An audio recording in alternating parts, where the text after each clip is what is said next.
Hello friends, कैसे हैं आप सभी लोग। आई होप आप सब लोग बिल्कुल ठीक होंगे। चलिए शुरू करते हैं आज की क्लास। आज की क्लास में हम डिस्कस करने वाले हैं ईवीएस का मोस्ट इम्पॉर्टेंट टॉपिक जो है आपके आवास यानी कि घर। विभिन्न राज्यों में विभिन्न प्रकार के घर बनाए जाते हैं। आप सभी को पता है कहीं भी किसी भी राज्य में अलग अलग या एक ही तरह के नहीं बनाए जाते, बल्कि अलग अलग तरह के घर बनाए जाते हैं। ठीक है, कहीं जो है पत्थर के बनाए जाते हैं, कहीं लकड़ी के बनाए जाते हैं, कहीं घास फूस के बनाए जाते हैं, कहीं जो है ईंटों के बनाए जाते हैं, कहीं बांस के बनाए जाते हैं। तो हर राज्य में अलग अलग प्रकार के घर बनाए जाते हैं। घर कई प्रकार से होते हैं, आप सभी जानते हैं। हर जगह अलग अलग तरीके से बनाए जाते हैं। तो जो राज्य जो है आपके एनसीईआरटी में दिए गए हैं, जो राज्य हैं और जो मकान हैं, जिन तरीके से बनाए गए हैं, ये आपके एग्जाम में पूछे जाते हैं। तो उन्हीं सभी के बारे में डिस्कस करेंगे। सभी जैसे 28-29 राज्य हैं आपके, तो उनमें सभी आपके एग्जाम में नहीं पूछे जाते, लेकिन कुछ ऐसे राज्य हैं जहाँ के जो घर हैं बहुत ही ज़्यादा फेमस है, वो आपके एनसीईआरटी में दिए गए हैं और वो हमेशा पूछे भी जाते हैं। तो इन सभी घरों के बारे में डिटेल में डिस्कस करेंगे। कौन कौन से ऐसे राज्य हैं जहाँ से उन घरों के बारे में क्वेश्चन बनते हैं और पूछे जाते हैं, उन्हीं को डिटेल में डिस्कस करने वाले हैं। ठीक है, तो क्लास इम्पॉर्टेंट है और ध्यान से देखिएगा, क्योंकि आपका एग्ज़ाम में चाहे वो सीटेट का एग्ज़ाम इससे पहले हुए हों या आने वाला एग्ज़ाम हो, इसमें सभी में आपके आवास से संबंधित क्वेश्चन पूछे जाते हैं। तो ध्यान रखना है, 1 से 2 नंबर के क्वेश्चन यहाँ से आपको देखने को मिलेंगे आपके एग्ज़ाम में। ठीक है, तो चैनल पर नए हैं तो चैनल को सब्सक्राइब कर लीजिएगा, साथ में अपने दोस्तों को भी शेयर कर दीजिएगा, उनको भी थोड़ी सी हेल्प मिल जाएगी। ठीक है, तो सबसे पहले देख लेते हैं राजस्थान के मकान, या राजस्थान जो राज्य है वहाँ के जो घर है। ठीक है, राजस्थान का जो घर है वो किस किस प्रकार से बनाए जाते हैं, हमें एनसीईआरटी के अकॉर्डिंग पढ़ना है। ठीक है, वैसे तो जो राज्य हैं, चाहे वो यूपी हो, एमपी हो, राजस्थान हो या फिर असम हो, हर जगह पे डेवलपमेंट हुआ है, हर जगह विकास हुआ है। तो घरों के प्रकार भी अलग अलग से चेंज हो गए। जहाँ पे गाँवों में कच्चे घर देखने को मिलते थे, अब पक्के घर हो गए हैं। लेकिन एनसीईआरटी के अकॉर्डिंग हमें देख के चलना है, क्योंकि एनसीईआरटी के अकॉर्डिंग ही आपको क्वेश्चन देखने को मिलेंगे। ठीक है, तो जो राजस्थान है, राजस्थान जो राज्य है, वहाँ पे क्या होता है, वहाँ की क्या स्थिति है कि राजस्थान में बारिश बहुत कम होती है। ठीक है, वहाँ पे रेगिस्तान होता है, बारिश बहुत कम होती है। यहाँ पे गर्मी बहुत अधिक होती है। जो राजस्थान है, क्योंकि यहाँ पे बारिश होती नहीं है, तो गर्मी जाहिर सी बात है कि अधिक होगी। यहाँ पर मिट्टी के मकान अधिक होते हैं। कौन से मकान होते हैं? मिट्टी के मकान। अब क्वेश्चन पूछा जा सकता है कि मिट्टी के मकान कौन से राज्य में अधिक देखने को मिलते हैं, तो वो राज्य है आपका राजस्थान। ठीक है, यहाँ पे मिट्टी के मकान अधिक होते हैं। इन घरों की दीवारें बहुत मोटी होती हैं। जाहिर सी बात, जो मिट्टी के घर होते हैं, जैसे चाहे वो यूपी हो या अन्य राज्य हो, जहाँ पे गांव होते हैं, गांव में मिट्टी के घर बनाए जाते हैं। ठीक है, तो मिट्टी के जो घर होते हैं उनकी एक विशेषता होती है, खासियत होती है कि उनकी जो दीवारें होती बहुत मोटी होती हैं। ठीक है, और उन दीवारों को क्या करते हैं, मिट्टी से लीपते हैं, पोतते हैं, और उनको लीप पोत कर सुंदर बनाया जाता है, ताकि वो थोड़ा सा चिकना चमकीला देखने में अच्छा लगे। ठीक है, तो ये विशेषता राजस्थान के मकान की है कि राजस्थान के जो घर होते हैं, पहली बात तो मिट्टी के होते हैं, और इन घरों की दीवारें जो होती है बहुत मोटी होती है। इन्हें मिट्टी से लीप पोत के सुंदर बनाया जाता है। ठीक है, इनको लीप पोत कर सुंदर बनाया जाता है। और दूसरी जो विशेषता है वो ये है कि इनकी जो छतें होती हैं, जो छत होती है, वो कटीले झाड़ियों की बनी होती है। जैसे ये छत कह लें, या जो छत, इसको हम छत ही कहेंगे, ये क्या होती है, कटीली झाड़ियों की बनी होती है। ठीक है, तो जैसे देख पा रहे हैं, देखने के अकॉर्डिंग आप समझ सकते हैं कि इनकी जो छतें होती हैं ये किससे बनी होती है, कटीले झाड़ियों की बनी होती है। ये दीवारें होती हैं। ठीक है, इन दीवारों को लीप पोत दिया जाता है मिट्टी से, ताकि ये चिकना रहे और जो छोटे मोटे कीटाणु होते हैं वो अंदर ना जा पाए घर के, इसलिए भी जो है इस घर को लीपा पोता जाता है। ठीक है, तो एनसीईआरटी की किताब में दिया हुआ है, यहाँ से क्वेश्चन पूछा जाता है।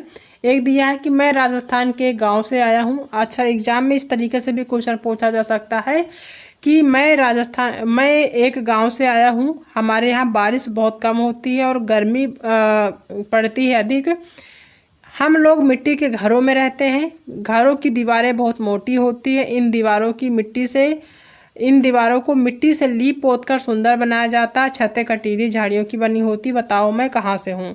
तो अगर इस तरीके से विशेषता बताता है, कोई भी क्वेश्चन में इस तरीके से विशेषता होता है, कोई भी बच्चा ऐसा बोलता है, तो कहाँ की बात हो रही, तो वो हो रही राजस्थान की। ठीक है, तो इस तरीके से भी क्वेश्चन आपको देखने को मिल सकते हैं, उसमें पूरी विशेषताएं रहेंगी। फिर पूछेगा कि हम बताओ हम कहाँ से बिलोंग करते हैं, हमने ये चीज़ देखी है, हमारे यहाँ ये चीज़ें होती हैं। तो ये राजस्थान घर की विशेषता है, जैसे कि हमने डिस्कस किया है। ठीक है, यहाँ की जो खासियत है, यहाँ पे बारिश कम होती है, राजस्थान में गर्मी अधिक होती है, मिट्टी के मकान अधिक होते हैं, दीवारें जो होती हैं मिट्टी की वो मोटी होती हैं और इनको लीपा पोता जाता है और सुंदर बनाया जाता है। इनकी जो छतें होती हैं वो कटीली झाड़ियों की बनी होती है, ये विशेषता होती है राजस्थान की। ठीक है, दूसरा जो मोस्ट इम्पॉर्टेंट है वो है असम के मकान। असम के मकान की कौन कौन सी विशेषताएं हैं, बहुत ही ज़्यादा इम्पॉर्टेंट पूछा जाता है आपके एग्जाम में, ध्यान देंगे। ठीक है, असम के मकान ज़मीन से लगभग 10 से 12 फीट यानी कि 3 से 5 मीटर ऊपर बनाए जाते हैं, जो असम के मकान होते हैं, जिससे बारिश के समय घर में बाढ़ आने से बचा जा सके। क्यों बनाया जाता है, ताकि क्योंकि यहाँ पे बारिश अधिक होती है, तो यहाँ पे जो घर बनाए जाते हैं वो कम से कम ज़मीन से 10 से 12 फीट या फिर 3 से 5 मीटर के ऊपर बनाए जाते हैं, ताकि जब बारिश हो तो जो बारिश का पानी हो वो घर के अंदर ना जाए, नीचे से आराम से निकल जाए। जैसे आप चित्र में ये देख पा रहे होंगे, इस तरीके से मान लीजिए ये घर बना है। ठीक है, ये घर बना है और इसके नीचे देखो पूरा स्पेस दिया हुआ है, बांस के खंभे से इन्होंने घर को बनाया है, और अगर बारिश होती भी है तो यहाँ से पानी आसानी से निकल जाएगा, ऊपर घर के अंदर पानी नहीं जा पाएगा। तो ये विशेषता होती है जो है असम के मकान की, असम में जो मकान बनाए जाते हैं। एग्जाम में यहाँ से क्वेश्चन पूछा जाता है, ध्यान रखना है। इन्हें मजबूत बांस के खंभों पर बनाया जाता है। मैंने बताया कि ये जो आपको खंभे नुमा दिख रहे हैं ये बांस के खंभे होते हैं, इसके ऊपर फिर घर जो है बनाया जाता है। घर के भीतरी भाग भी लकड़ी के ही बने होते हैं, ऐसा नहीं कि जो नीचे का जो हिस्सा है यानी कि जो बांस के खंभे होते हैं उस पर जो घर टिकाया जाता है वो मिट्टी के बने होते हैं, वो मिट्टी के नहीं होते हैं, वो भी लकड़ी के ही बने होते हैं।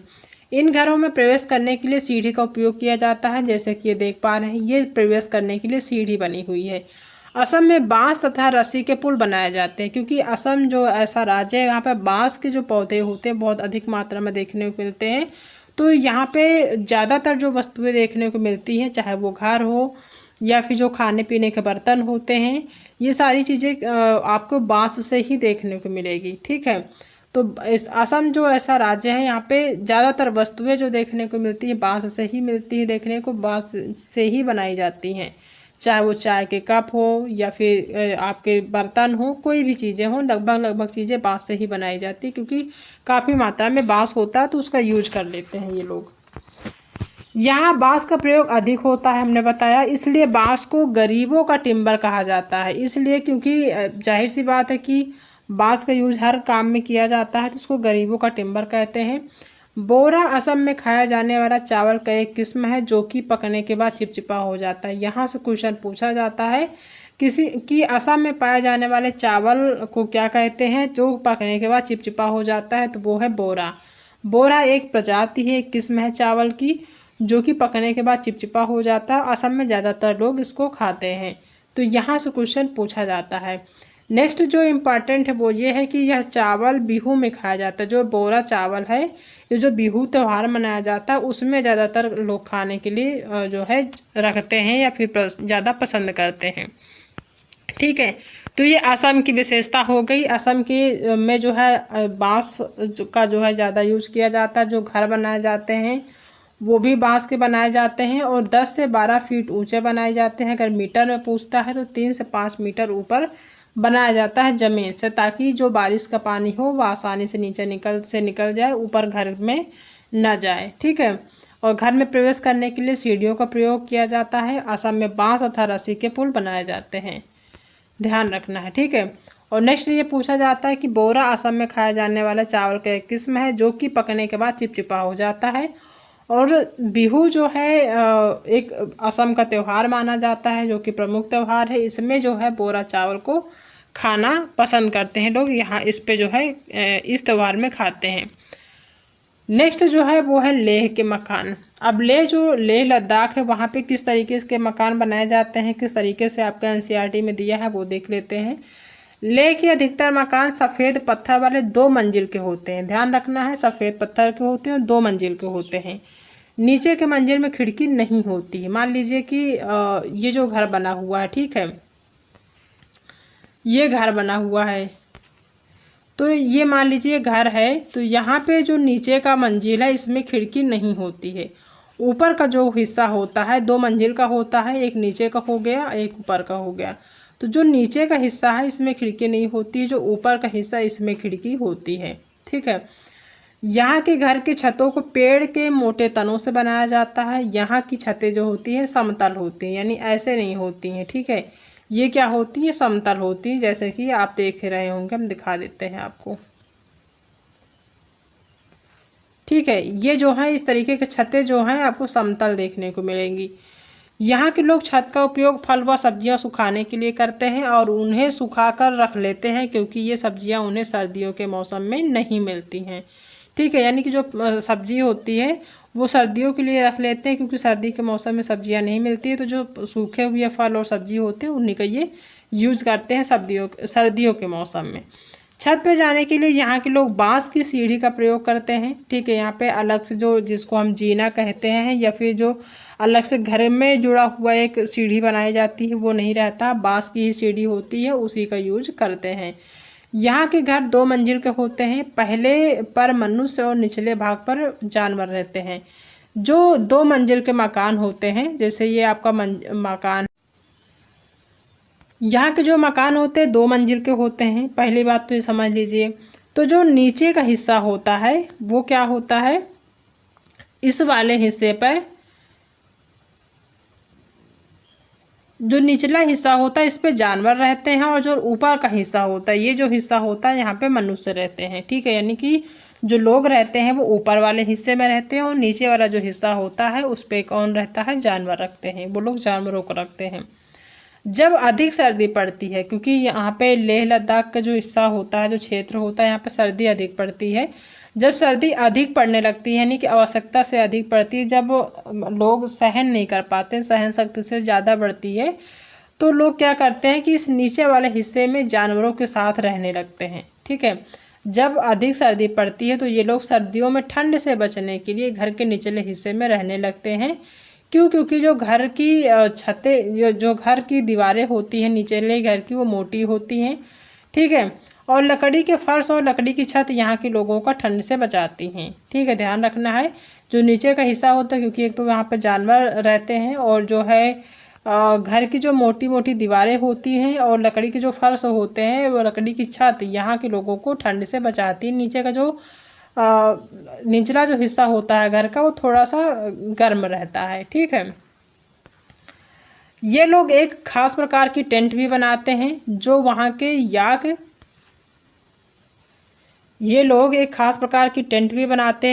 के याक के बालों को बुनकर बनाई जाती है। याक का मतलब होता है कि जो एक तरह से जो बकरी होती है या भेड़ होते हैं, उनके खाल से जो है ये लोग क्या बनाते हैं, टेंट बनाते हैं।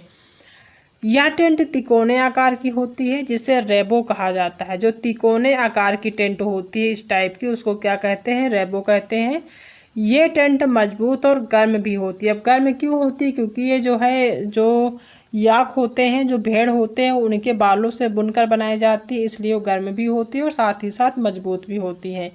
यहाँ बारिश बहुत कम होती, जो लेह लद्दाख का क्षेत्र होता है यहाँ पे बारिश कम होती है। यहाँ के लोग जुले जुले बोलकर आपका स्वागत करते हैं। अगर आप इस हिस्से में जाते हैं कभी, तो यहाँ के लोग, जैसे हम सभी, कोई आता है हमारे घर तो हम वेलकम कहते हैं या स्वागत है आपका, तो यहाँ पे अगर आप जाते हैं तो यहाँ के लोग जो स्वागत करते हैं वो जुले जुले बोल कर करते हैं। क्या कहते हैं? जुले जुले बोल कर कहते हैं, ध्यान रखना है, ठीक है। यहाँ पे एक चीज़ और फेमस है, यहाँ की चांगपा जनजाति। ये जो यहाँ जो है चांगपा जनजाति के लोग रहते हैं। ये घुमंतू लोग हैं जो अपनी भेड़ बकरियों के साथ घूमते रहते हैं। जो लोग भेड़ बकरियाँ पालते हैं, जैसे ये आप देख पा रहे हैं, ये जो है जो चांगपा जाति के लोग होते हैं, ये लोग क्या होते हैं, घूमते रहते हैं अपने भेड़ बकरियों के साथ। बहुत सारी भेड़ बकरियाँ पाल लेते हैं और ये एक जगह से दूसरे जगह जाते हैं जहाँ पे उनको हरा चारा देखने को मिलता है, वहाँ पे भेड़ को ले जाते हैं, वहाँ पे चराते हैं, वहीं पे खाना बनाते, रहते, सोते सब हैं। ठीक है। तो ये जो चांगपा जनजाति है, ये जो है घुमंतू लोग होते हैं, ये अपनी भेड़ बकरियों के साथ घूमते रहते हैं। तो ये चांगपा जनजाति के लोग होते हैं जो लेह लद्दाख के क्षेत्र में रहते हैं। ये लोग एक खास तरह की बकरियां पालते हैं जिनके बालों से दुनिया की मशहूर पश्मीना शॉल बनाई जाती है। ये जो चांगपा जनजाति के लोग होते हैं, ये एक ऐसी खास प्रकार के या खास प्रजाति के भेड़ पालते हैं जिनकी बालों से दुनिया भर की, जो दुनिया में मशहूर है पश्मीना शॉल, उसको बनाते हैं। इस तरीके से पश्मीना शॉल होती जो कि बहुत ही ज़्यादा महंगी होती है कह सकते हैं, और बहुत ही ज़्यादा गर्मी होती। देखने में आपको स्टॉल टाइप का लगता होगा, और होता भी है स्टॉल टाइप का। मतलब अमूमन जो शॉल देखने को मिलेंगे थोड़े से मोटे देखने को मिलेंगे, तभी वो गर्म होते हैं। लेकिन जो पश्मीना शॉल है, इसकी एक विशेषता ये है कि ये आपको देखने में पतले लगेंगे, मुलायम लगेंगे, लेकिन ये जब आप इनको यूज़ करेंगे, ओढ़ेंगे, तो बहुत ज़्यादा गर्म होते हैं। जो आम शॉल होते हैं, जो नॉर्मल सामान्य लोग लेते हैं, जो अन्य जगहों पे मिल जाते हैं, उनसे ये कई गुना, कह सकते हैं कि 6 गुना ज़्यादा जो है ये गर्म होते हैं। ठीक है। क्योंकि ये भेड़ के बालों से बनाए जाते हैं। एक अलग प्रकार के जो भेड़ होते हैं उनके बालों से बनाए जाते हैं। वो काफ़ी ज़्यादा गर्म होते हैं। देखने में आपको स्टॉल टाइप के लगते हैं, बिल्कुल पतले से लगते हैं, लेकिन गर्म बहुत होते हैं। ठीक है। एक पश्मीना शॉल को बनाने में 250 घंटे का समय लगता है, यानी 250 घंटे का समय लगता है। ये एक शॉल लगभग 6 सामान्य शॉल के बराबर गर्मी देता है, यानी 6 सामान्य शॉल मिलाकर एक पश्मीना शॉल के बराबर होता है। इतना ध्यान रखना है, जितना आप 6 शॉल ओढ़ेंगे, जितनी गर्मी लाने के लिए आप 6 शॉल ओढ़ेंगे, उतनी ज़्यादा जो है आपको पश्मीना शॉल ओढ़ने की ज़रूरत नहीं होगी। सिर्फ एक पश्मीना शॉल काम करेगा। ठीक है। यानी 6 सामान्य शॉल के बराबर एक पश्मीना शॉल काम करता है। तो ये इम्पॉर्टेंट है। ठीक है, ध्यान रखना है। ठीक है। तो ये इम्पॉर्टेंट है कि 6 सामान्य शॉल के बराबर गर्मी देता है कौन सा, पश्मीना शॉल, जिसको बनाने में 250 यानी 250 घंटे का समय लगता है। और एक चीज़ और बता दें कि ये जो पश्मीना शॉल है, ये हाथ के द्वारा, ठीक है, बनाया जाता है। इसके लिए कोई मशीन अभी तक उपलब्ध नहीं है, अवेलेबल नहीं है। चांगपा जनजाति के लोग अपने हाथों से ही अब इसको जो है बनाते हैं, तैयार करते हैं। ठीक है। और 250 घंटे का समय लगता है, इसलिए काफ़ी ज़्यादा ये मजबूत भी होता है और गर्म तो होता ही है। नेक्स्ट जो राज्य है वो है आपका कश्मीर। अब कश्मीर में किस तरीके से मकान बनाए जाते हैं। कश्मीर के मकान की खिड़कियां बाहर की ओर उभरी होती हैं, जिन्हें डब कहते हैं। जैसे आप ये मकान देख पा रहे हैं। ठीक है। यहाँ पे ये जो आपको खिड़की देखने को मिल रही है, ये आपको लग रही है ना कि ये बाहर की तरफ उभरी हुई है, क्योंकि हमारे यहाँ जो या फिर जो सामान्य से राज्य होते हैं, चाहे उत्तर प्रदेश हो या मध्य प्रदेश हो, बिहार हो, यहाँ के जो घर होते हैं, यहाँ पे खिड़कियाँ उभरी हुई नहीं होती हैं, दीवार के बराबर सी होती हैं। लेकिन जो ये कश्मीर है, यहाँ की जो खिड़कियाँ होती हैं, ये बाहर की तरफ उभरी हुई होती हैं। देखने से आपको लग रहा होगा कि बाहर की तरफ उभरी से दिख रही हैं। ठीक है। ये जैसे दिख रही है, ये दिख रही है। यहाँ पर घूमने या पर्यटन के लिए, अच्छा, जो ये उभरी हुई खिड़कियाँ होती हैं, इनको क्या कहते हैं, डब कहते हैं। यहाँ पर घूमने या पर्यटन के लिए हाउस बोट का प्रयोग किया जाता है। हाउस बोट जो होता है, उसकी लंबाई 80 फुट व चौड़ाई 8 से 9 फुट होती है। इस तरीके से हाउस बोट होता है। ये जो होता है, इसको हाउस बोट कह सकते हैं। ठीक है। ये इनकी जो लंबाई होती है वो 80 फुट होती है और चौड़ाई 8 से 9 फुट होती है। हाउस बोट में खास डिजाइन बना होता है, जिसे खत्मबंद कहा जाता है। जो डिजाइन बना होता है हाउस बोट में, कभी आप जाना घूमने तो वहाँ देखना, जो हाउस बोट में डिजाइन बना होता है उसको क्या कहते हैं, उसको खत्मबंद कहते हैं। ध्यान रखना है। तो ये हो गई कहाँ की बात, कश्मीर के मकान की बात। अब आता है नेक्स्ट श्रीनगर। श्रीनगर की क्या विशेषता है वहाँ के मकानों की। श्रीनगर के घर पत्थरों के होते हैं। किसके बने होते हैं, पत्थरों के बने होते हैं, जो कि ऊंचे ऊंचे पर्वतों पे होते हैं। कुछ घर ऐसे भी होते हैं जो पानी में बने होते हैं, जैसे ये पानी में बना हुआ घर है। इन घरों में लकड़ी के सुंदर डिजाइन भी बने रहते हैं। यहाँ डल झील में शिकारे देखने को मिल जाते हैं, जिसे पर्यटक घूमने के लिए उपयोग करते हैं। ठीक है, शिकारे जो देखने को मिलते हैं इस तरीके से आपको शिकारे देखने को मिलते हैं। इसको पर्यटक क्या करते हैं, इस पर बैठ के घूमते हैं, वहाँ का नज़ारा देखते हैं। ठीक है, यहाँ बोट की तरह लकड़ी के डोंगे पानी में तैरते रहते हैं। श्रीनगर के डल झील और झेलम नदी में डोंगे देखने को मिल जाएंगे, जिसमें कई परिवार रहते हैं। इन डोंगों में मकान की तरह कई कमरे भी होते हैं। जैसे ये डोंगा है, मान लीजिए ये डोंगा है, ठीक है, ये छोटा सा है, इसमें सिर्फ पर्यटक होते हैं। और कई कई ऐसे होते हैं, बहुत बड़े बड़े डोंगे होते हैं जिसमें मकान बने होते हैं। ठीक है, कई सारे कमरों के मकान बने होते हैं। तो वो उसमें क्या होता है कि लोग उसमें रहते भी हैं, मार्केट भी लगती है, खाते पीते भी हैं। ठीक है, तो वो डोंगे पानी में चलते रहते हैं और इसमें पूरा घर बना होता है। तो इस तरीके से डोंगे होते हैं। ठीक है, तो ये कहाँ पे आपको देखने को मिलेंगे, ये आपको श्रीनगर में देखने को मिलेंगे। सबसे ज़्यादा इम्पोर्टेंट कि श्रीनगर के जो घर होते हैं पत्थर के होते हैं, जो ऊंचे ऊंचे पर्वतों पे होते हैं, ध्यान रखना है। ठीक है, नेक्स्ट जो है वो है मनाली। अब मनाली के मकान की क्या विशेषता है। मनाली एक पहाड़ी इलाका है, सभी जानते हैं, वहाँ पे बर्फ़ पड़ती है। यह भारत के हिमाचल प्रदेश राज्य के कुल्लू ज़िले में, या कुल्लू ज़िले कह सकते हैं, में स्थित एक नगर है। इसकी राजधानी शिमला है। यहाँ बारिश भी होती है और बर्फ़ भी गिरती है, जिससे यहाँ ठंड अधिक पड़ती है। यहाँ बारिश भी होती है और साथ में बर्फ़ भी गिरती है। ठंड से बचने के लिए यहाँ के मकान पत्थर और लकड़ी से बनाए जाते हैं, ताकि ठंड से बचा जा सके। ठीक है, मकान जो होते हैं पत्थर और लकड़ी के बनाए जाते हैं।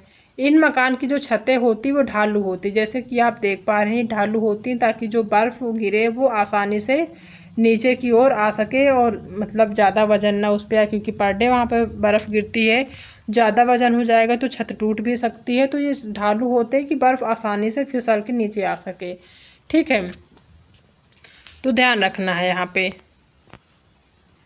तो ये विशेषता है कहाँ की, मनाली के मकान की। मनाली के मकान क्या होते हैं, यहाँ के जो मकान होते हैं, क्योंकि यह पहाड़ी इलाका है, ठीक है, तो यहाँ बारिश अधिक होती है, बर्फ़ भी गिरती है, ठंड भी अधिक पड़ती है। तो यहाँ पे जो मकान होते हैं वो लकड़ी से बनाए जाते हैं, और छत इनकी यहाँ की ढालू होती है, ताकि जो है जो बर्फ़ हो वो आसानी से नीचे गिर सके। तो ये कुछ इम्पॉर्टेंट राज्य थे जो कि आपके एनसीईआरटी में दिए गए हैं। और यहाँ से, ठीक है, तो यहाँ से आपके 102 नंबर के क्वेश्चन आपको एग्ज़ाम में देखने को मिलेंगे। तो हमने सारी चीज़ें डिस्कस कर ली है। अब इससे इम्पॉर्टेंट, यानी इन सभी राज्यों या इन सभी आवासों से संबंधित जो इम्पॉर्टेंट क्वेश्चन पूछे जाते हैं एग्ज़ाम में, या किस टाइप के पूछे जाते हैं, वो हम नेक्स्ट क्लास में डिस्कस करेंगे कि जो क्वेश्चन पूछे जाते हैं या अभी तक किस किस टाइप के क्वेश्चन पूछे जा चुके हैं, तो उनको हम आने वाली क्लास में डिस्कस करेंगे। ठीक है, तो यहाँ पे हमने थ्योरी के रूप में सारी चीज़ें डिस्कस कर ली हैं कि जो राज्य हैं जो आपके एनसीईआरटी में दिए हैं, और जो मकान हैं किस किस तरीके से बनाए जाते हैं, और कहाँ कहाँ से क्वेश्चन पूछे जाते हैं, वो हमने डिस्कस कर लिया है। नेक्स्ट जो क्लास होगी उसमें उन सभी इम्पॉर्टेंट क्वेश्चन को डिस्कस करेंगे जो आपके एग्ज़ाम में पूछे गए हैं। ठीक है, तो आई होप कि आप सभी को आज की क्लास पसंद आई होगी। अगर आज की क्लास पसंद आई है तो वीडियो को लाइक करिएगा, अपने दोस्तों में भी शेयर कर दीजिएगा, और अगर आपको चैनल पसंद आता है तो चैनल को सब्सक्राइब कर लीजिएगा, क्योंकि आपके एग्ज़ाम तक ये सारे टॉपिक चलने वाली हैं। तो इसके लिए आप चैनल को सब्सक्राइब कर सकते हैं। ठीक है, तो आज की क्लास में इतना ही, बाकी मिलते हैं नेक्स्ट क्लास में एक नई टॉपिक के साथ। तब तक अपना ध्यान रखिएगा।